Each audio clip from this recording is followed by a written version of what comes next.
dears, and welcome back to my corner of the internet. I'm Shannon. Those little prancy feet you can hear, that's Trixie. And today I've got another book talk video to share with you guys. And today we're going to be talking about The Witches of Moonshyne Manor by Bianca Marais. I hope is how you pronounce her name. Of course, now that I've come to film, Trixie is prancing about when she had been napping moments earlier. Anyway, let's get on into the story. I loved this. I got this book for Christmas and I thought it was such a fun story. So to give you the basic premise, this book is about a collection of elderly witches, which right off the bat is, I love it. It's about a collection of elderly witches. They're like in their 80s and a geriatric crow. So we have Ursula, Jezebel, Ivy, Tabitha, Queenie, and Ruby. Right off the bat, right from the beginning of the story, we know that Ruby is gone, but she's going to be returning home very shortly. And we know that she's been gone for over 30 years. And we don't know why. We don't know why, but we know the girls are very anxious for her to come home. But there's also a little trepidation because we know right off the get-go something very bad happened. And that's the reason why Ruby is gone, but we don't know what that bad thing is. So from there, we just have this story of this absolutely delightful collection of women, learning about them, about their powers, about their different personalities, their different characteristics. And it was so fun. That alone, even if there was no even if there had not been like a more, you know, high stakes plot, which there is as we go on. I just loved learning about them, seeing what they were up to every day. So shortly, once the book gets going, we learn that they're at risk of losing their home, this manor that they have lived in since they were small children, and where one of the ladies, her aunt, previously owned the home and it was left to them when their aunt passed away. She was also a witch. And they're at risk of losing it because what they run from their home, how they make their money, is they run a distillery where they make various alcohols which they sell to the town. But there's a new distillery coming to town, and because they've fallen a little behind in their payments, the bank is chomping at the bit to take this property from them, bulldoze it, and build the new distillery right on that land. So they know they have to do something, and they have to do something quickly. So that's where we are when we start off. And I just thought it was so much fun. It was so much fun. It's the perfect way to describe it. So anyway, we learned that these girls are not sisters. At first I wasn't sure if they were sisters, but then as it went on, I was like, well, no, they're probably not sisters because they're all around-ish the same age. So as the story goes on, we learn they're not sisters, but over the years, back when they were all young, one by one they ended up coming to the manor. Like say, if one girl, her parents were killed, she got sent to an orphanage. She was eventually sent away from the orphanage because she was very different, very strange, not like the other kids. And one by one, they would all eventually end up being sent to Maribel's house, that's the aunt. And they formed a sisterhood because the reason they were all different was because they were all witches. They all had the powers inside of them. And the people of the town know, that, you know, they talk about how some of the wives and mothers from the town have come to them over the years for help with various ailments, infertility, problems with their husbands, things like that. But unsurprisingly, some of the men have been really volatile about that. But for many years, what the girls do is when they are distilling the liquor that they sell to the town, they've been adding, you know, some herbs and things that help mellow everybody out. And in turn, you know, it's helped them, but it's also helped kids have calmer homes to grow up in, spouses to have calmer husbands around. So it's been a win-win for all these years, but now it's not in there anymore, and now they're getting very aggressive. So the basic plot driving everything is that they need to come up with the money to be able to pay off the bank in order to be able to save their home. And they managed to bargain another 10 days and then offsets our story of them trying to be able to make the money. So what I will say now is, if you don't want any spoilers, now's the time to click away. But if you love a good story that's full of magic and sisterhood and delightful older characters, I love that they're all in their 80s. I love when I read books that have older characters. Like over Christmas I read Chaos, Cabernet and Christmas, I think it was called, or Christmas, Cabernet and Chaos, that also had older protagonists, and I just thought it was great. It's fun. I like when authors put older characters in books. So if that sounds like something you would like, I would definitely recommend. I give it 4 stars on Goodreads. Thought it was great. So now we'll get into a bit of the spoilers. So now's the time to beat it if you don't want any. Okay, now that they're gone, let's get into it.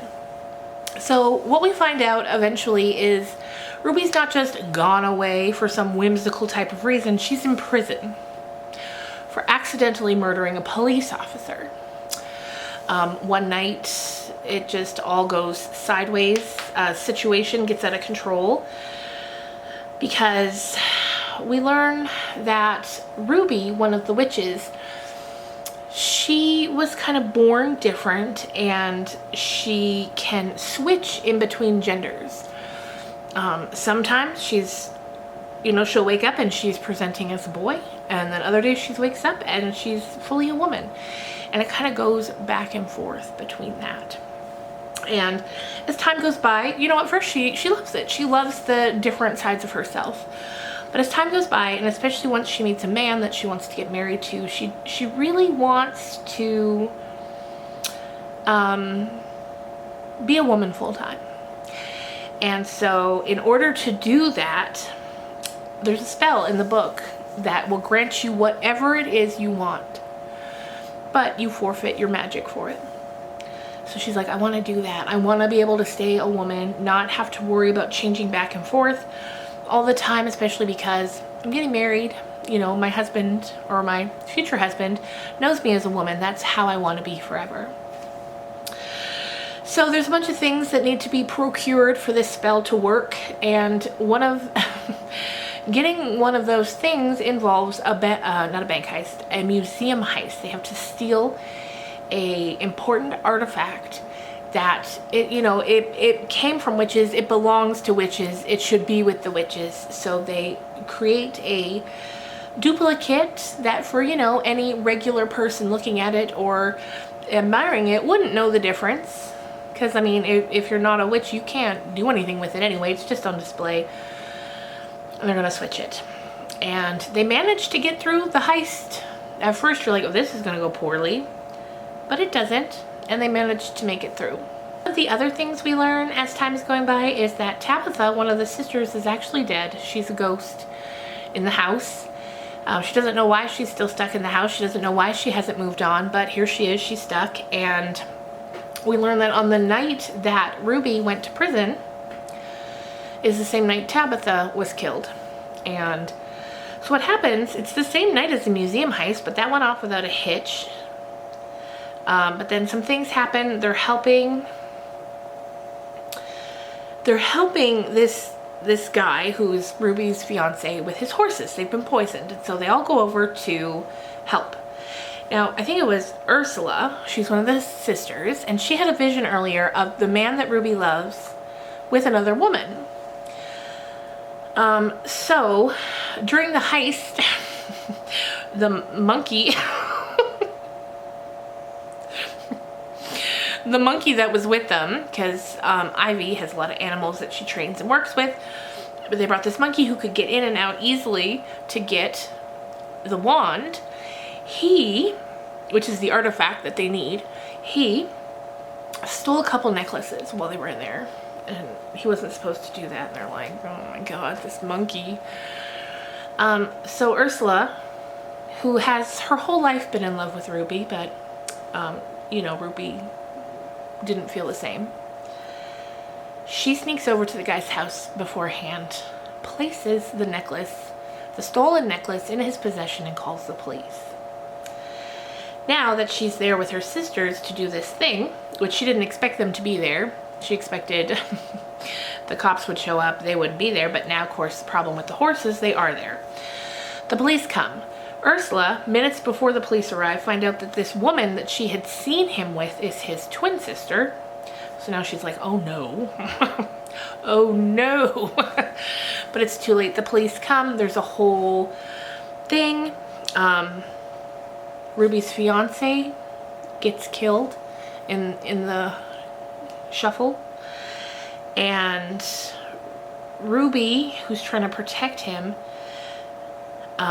she gets arrested because she accidentally kills a police officer in trying to save her fiance. Meanwhile, also in the shuffle, Tabitha gets killed. And so then Ruby goes off to prison for 30 odd years. She gets out now, and when they go to pick her up, because at the time when she was arrested, she was a man. She was arrested and put in a man's prison, and she comes out now, you know, now in her 80s as an old man, because being in there, she's really lost, you know, control of her powers, and she's lost a lot of her memory. She has dementia, so that has all weakened her powers, so she's just stayed that way the whole time she was in there. Probably also her body, you know, protecting herself for her own safety. So then they're all out. Now they need to find this wand.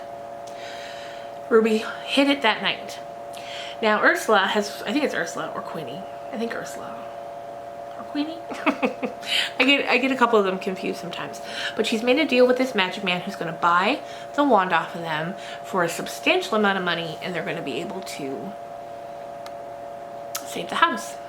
Which they do eventually do, but it takes them a while because Ruby hid the wand that night.